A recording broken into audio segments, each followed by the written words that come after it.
le voile. On y apprend également que celle que l'on surnomme la boulette s'est mariée il y a quelques semaines et qu'elle a eu bien du mal à assumer son statut de star ces derniers mois. Alors quelques jours avant la sortie de son nouvel album, très attendu, où en est Diams aujourd'hui, à quoi ressemble sa nouvelle vie et pourquoi refuse-t-elle autant le Star System? C'est un reportage de Charles Omtaz. Avec elle-même, je préfère... Voici les dernières images de Diams. C'était samedi dernier, à Marrakech, pour sa première apparition télé depuis plus d'un an et demi.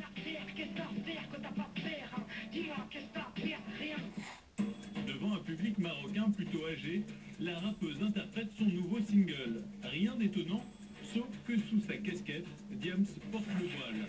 Et depuis qu'un magazine l'a prise en photo à la sortie de la mosquée, certains s'interrogent. Pourquoi une nouvelle religion? Pourquoi un mariage secret? Pourquoi refuser de parler aux médias? C'est pour répondre à toutes ces questions sur l'icône rap d'une génération que nous sommes allés enquêter sur le terrain. Toute la vérité sur la métamorphose de Diams. La dernière fois qu'on avait vu Diams en France, c'était aux Victoires de la musique, au printemps 2008. Elle est alors au sommet de sa gloire, à l'aise sur scène.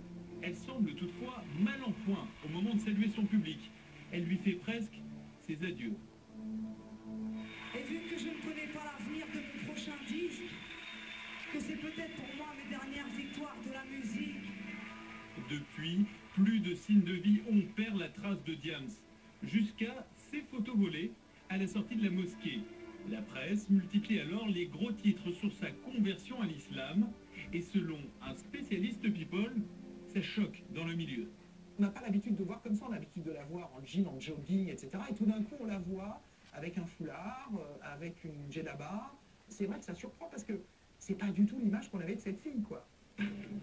Mais pour aller au-delà de cette surprise, nous nous sommes rendus à Gennevilliers, dans la mosquée Enour, où Diams va prier régulièrement.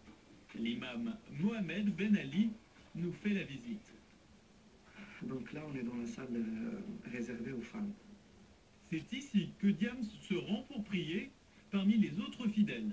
Donc elle venait avec les femmes normales, sans aucune différence. Pour nous, c'est une musulmane comme les autres, c'est une fidèle parmi d'autres qui viennent à la mosquée.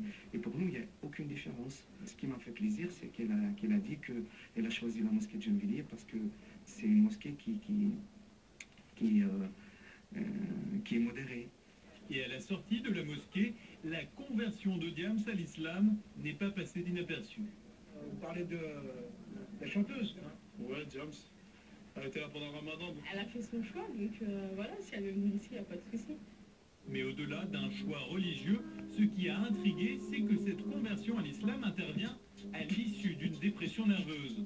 Pour les croyants de la mosquée, il n'y a pourtant là rien d'anormal. Voilà, parce qu'elle s'est convertie au islam, il vous a répondu à l'immédiat. Elle n'a pas trouvé ce qu'il veut chez les médecins, elle l'a trouvé dans la spiritualité. Point barre. Aujourd'hui, il s'est converti, il s'est habillé autrement, quelque part il est soumise. Et moi, ce que je dis à ces gens-là, elle n'est pas soumise, parce que c'est pas Fatima ou Khadija, c'est Diams. Elle est libre, elle s'est convertie, elle s'habille comme il veut, donc allez-lui imposer une façon de s'habiller. Diams a décidé de ne pas communiquer sur ce choix spirituel, de même qu'elle garde le silence sur Aziz, son mari depuis 2 mois. Pour ce psychiatre, ces changements ne sont pas anodins.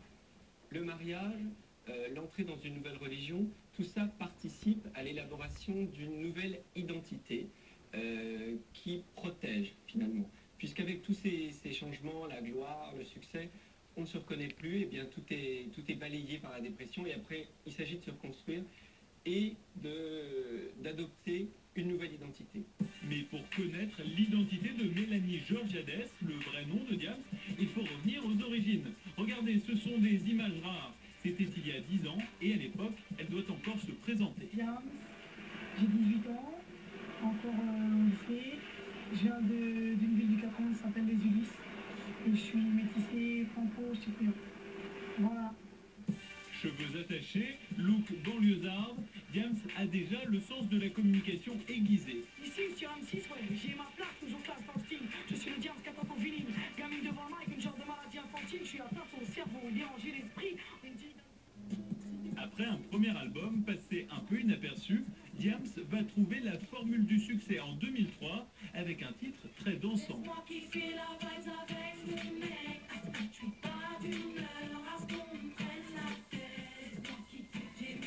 Diams se fait un nom dans la chanson. Sans être une star, elle commence à être connue et écoutée. Au détour d'une tournée, elle ne parle pas encore d'Allah, mais se confie déjà sur sa spiritualité. Moi je crois en Dieu, donc voilà, il n'y a rien qui me porte bonheur, c'est Dieu qui me porte bonheur. Avec son troisième album, Diams rentre dans une autre dimension, celle des stars.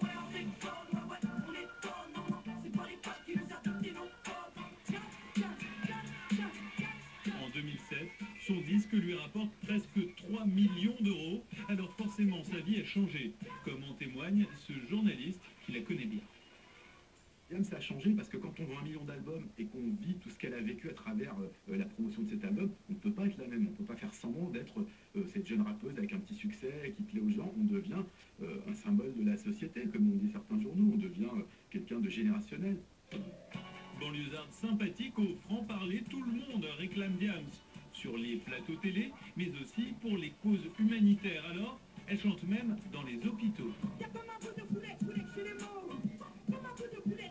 Diams défend les femmes battues, Diams parraine Amnesty International et peu à peu, elle apparaît comme le symbole d'une jeunesse engagée, à tel point que les politiques en font une référence. En 2007, en pleine campagne présidentielle, Ségolène Royal n'hésite pas à la citer pendant ses discours. Je veux un pays qui vous écoute, un pays qui entende ce que lui dit Diams dans ma France à moi. Ma France à moi leur tiendra tête jusqu'à ce qu'ils nous respectent. Ma France à moi leur tiendra tête jusqu'à ce qu'ils nous respectent. Mais c'est un costume un peu trop grand pour ses épaules. Le moment où Diams a craqué, c'est effectivement lié à cette surmédiatisation. C'est aussi lié au fait qu'à un moment, et elle le dit, elle a une mauvaise conscience par rapport à tout cet argent qu'elle amasse. Et quand elle voit le décalage, elle se demande effectivement pourquoi moi, est-ce que j'ai mérité? Parce que Diams, elle se considère pas du tout comme quelqu'un d'exceptionnel ou de surhumain. À tel point que Diams a besoin d'exorciser ses démons. Elle se livre totalement dans une chanson de son nouvel album. Je cherche des réponses avec toutes mes cicatrices. Petite tard, je suis fini, puis de la clinique psychiatrique. J'en sors en vrac, les médocs me montent au crâne. Aux victoires de la musique, ma gloire me monte au larmes. Alors, pour mieux se protéger, la chanteuse se mure désormais dans le silence. Aujourd'hui, elle a un mari, une religion et un nouvel album dont elle reversera tous les bénéfices à des œuvres caritatives.